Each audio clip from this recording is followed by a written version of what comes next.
If you observe the sky on any day, you would notice many interesting things. The first thing you notice is the sun.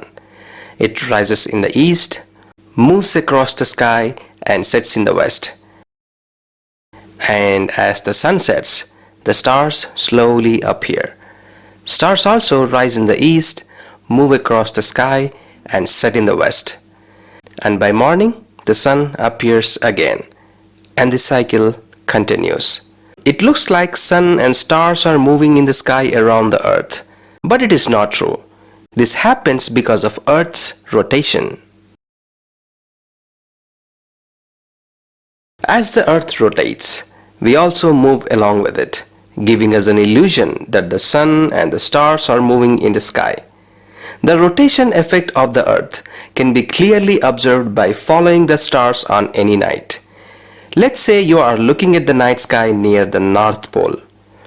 Earth's North Pole points to a star named Polaris. And from this location, your sky looks like this. Now, if you observe the stars all through the night from this location, you would notice that they move in circles around a fixed star named Polaris. You would notice that they form concentric circles above this particular point.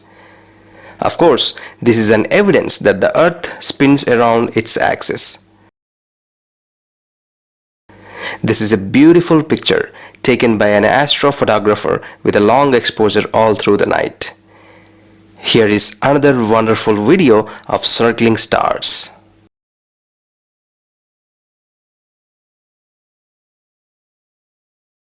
Modern people are unaware of this. Stars actually do this. Circling stars clearly indicate that the Earth rotates on its axis. Our ancestors clearly knew all about this. In this course, you will learn how to photograph the circling stars.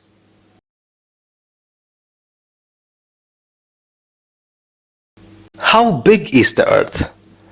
Actually, what is the shape of the Earth? Is it a sphere? Or is it like an egg?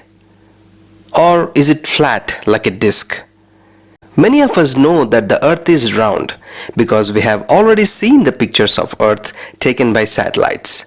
But thousands of years ago, there were no satellites. So naturally they thought the Earth was flat.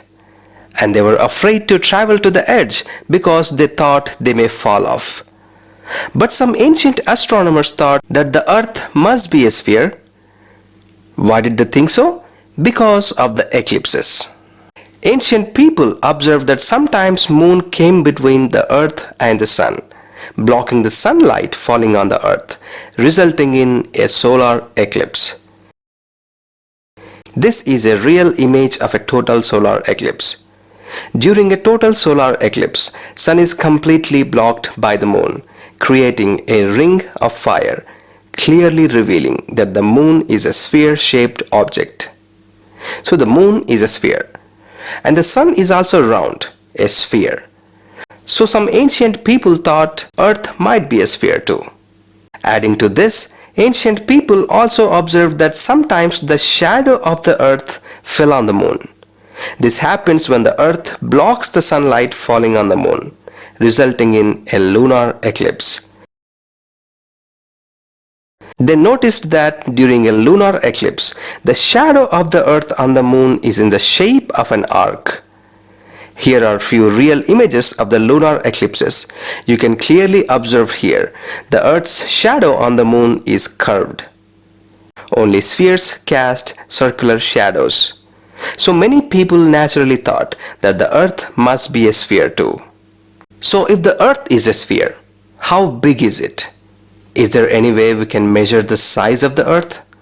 One man in ancient Greece, 2000 years ago, decided to calculate the circumference of the Earth. His name was Eratosthenes, a Greek mathematician and the head of library at Alexandria around 270 BC. To measure how big is the Earth, all he needed was his brain and a stick. How did he measure? Let us see. Eratosthenes knew how sun's path in the sky changes throughout the year with seasons. He also noticed that on the longest day of the year at summer solstice, the shadow is the shortest, And on the shortest day of the year, the shadows are the longest, because the length of the shadow varies depending upon what angle the sunlight is hitting the object. Eratosthenes had heard that in Syene, a city south of Alexandria, no vertical shadows were cast at noon on the summer solstice. He noticed that the sun's rays shone directly down a well, casting no shadow at all. The sun was directly overhead. So he wondered if this were also true in Alexandria. So on June 21st, he planted a stick directly in the ground and waited to see if a shadow would be cast at noon. It turns out there was one, and it measured 7.2 degrees to the stick. And if that angle is 7.2 degrees, this is also 7.2 degrees. Simple geometry. Now, if the sun's rays are coming in at the same angle at the same time of the day, and a stick in Alexandria is casting a shadow while a stick in Syene is not, it must mean that the Earth's surface is curved. Eratosthenes probably already knew that. If the Earth really was a sphere, Eratosthenes thought he could use his observations to estimate the circumference of the entire planet using simple geometry. And he did it. How? First, Eratosthenes hired a man to find the distance between the two cities and learned that it was 800 kilometers. So for an angle 7.2 degrees, the distance is 800 kilometers. And since a full circle is 360 degrees, if you calculate 7.2 degrees is 1/50th of 360 degrees. In other words, 360 degrees is 50 times 7.2 degrees. And he already knows for 7.2 degree angle, the distance is 800 kilometers. So for 360 degrees, what's the distance? Simply multiply 800 kilometers with 50, which would give the total circumference of the Earth, which is 40,000 kilometers. So just like that, a man 2200 years ago found the circumference of our entire planet with just stick and his brain.